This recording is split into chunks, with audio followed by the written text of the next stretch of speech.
নমস্কাৰ। আজিৰ কাহিনীটো হৈছে চোৰ ধৰা কাহিনী। এদিন মাজৰাতি এজন চোৰে মদনৰ ঘৰত চুৰ কৰিবলৈ গৈছিল।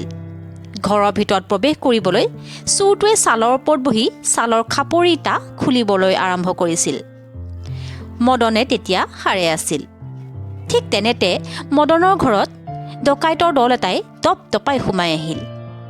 মদনে তৰাতৰিকৈ টকা পইচা গহনা গাঁঠি লগত লৈ খিৰিকীৰে পলাই গ'ল। চোৰে কিন্তু পলাই যাব নোৱাৰিলে। সি ছালৰ ওপৰতেই বহি থাকিল। দৰ্জা ভাঙি ডকাইতৰ দলটোৱে যেতিয়া ঘৰৰ ভিতৰত প্ৰৱেশ কৰিলে, সন্মুখত মদনৰ ঘৈণীয়েকক দেখা পালে। দেখা পাই ডকাইতৰ চৰ্দাৰজনে ক'লে, সোনকালে বাকচৰ চাবি দিয়া, নহ'লে আজি কিন্তু ৰক্ষা নাই। মদনৰ ঘৈণীয়েক বৰ সাহসী আৰু বুদ্ধিমতী আছিল।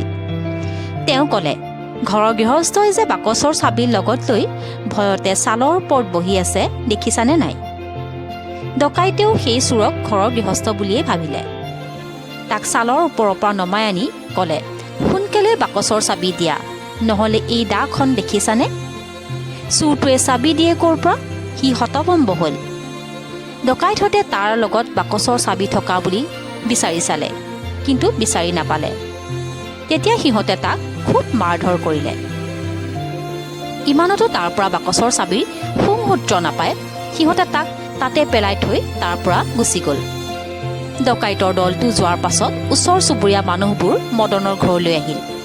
তেওঁলোকে আধা মৰা চোৰটোক আকৌ পিটিব খোজোতে মদনৰ ঘৈণীয়েকে তেওঁলোকক মানা কৰি ক'লে, এইবাৰলৈ ইয়াৰ বাবেই আমাৰ প্ৰাণ ৰক্ষা পৰিল, ইয়াক আৰু নামাৰিবা। তাৰ পাছত সমস্ত ঘটনা তেওঁলোকৰ আগত কোৱাত সকলোৱে মদনৰ ঘৈণীয়েকৰ বুদ্ধিৰ প্ৰশংসা কৰিলে।